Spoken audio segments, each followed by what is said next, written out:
How full is your bucket? For kids. Written by Tom Rath and Maurie Reckmeyer. Illustrated by MaurieJ.Manning. Felix was putting one of the last blocks on his tower when his little sister came in. "I want to build with you," she said. Felix scolded. "Go away! You're too little." "I'm big." "Stay back. You'll knock it over." "I can be very careful." "Go play with your baby toys, Anna." Thwack! "Grandpa!" Grandpa shook his head. "Felix, you just dipped from your sister's bucket, like everyone else. Anna has an invisible bucket. When it's empty, she feels bad. But when it's full, she feels great. Didn't you ever notice your own bucket?" Invisible bucket? Sometimes Felix couldn't quite tell when his grandfather was joking. But the next morning when Felix woke up, there it was, a small gray bucket floating above his head. When Felix came down to have breakfast, his mom was in a hurry. "I've got a meeting this morning, and it's almost time to go." "Anna, sit still." Felix slipped, and cocoa wheat scattered across the floor. "Felix," yelled his mom, "you should have used a stool to reach that." Felix could feel his bucket tip and a big invisible drips spill out. Drip, drip. "Ha ha!"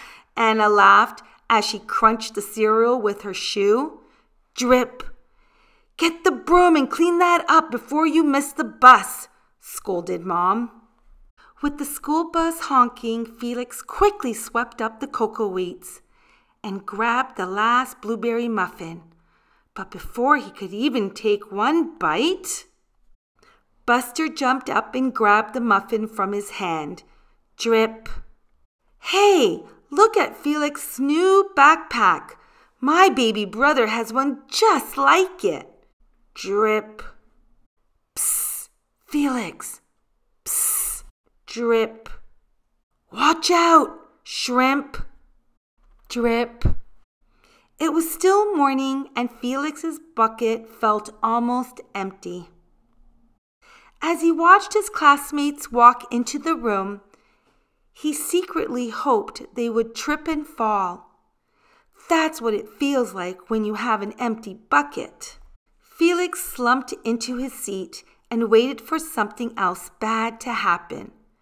Mrs. Bumblenickel walked slowly up to his desk and handed him a paper. He could hardly bear to look. "Felix, you wrote a wonderful story. Would you please share it with the class?" Felix grinned and felt a big drop land right in his bucket. Drop. Drop, plop, plink, drop. "The Giantosaurus who wanted a pet. By me, Felix." The class grew quiet. They laughed at all the right places and oohed at the scary parts. When Felix finally read "The End," everyone clapped, even Emily, who sat next to him and didn't usually like dinosaurs. Felix felt a whole shower of drops land in his bucket. Maybe the day wouldn't be so bad, after all. Drop. Team captains today are Veronica and Felix. Drop. Nice cow. It's a dog. Well, nice colors there, Felix. Cool laser and backpack, Felix. By afternoon, Felix's bucket was nearly full.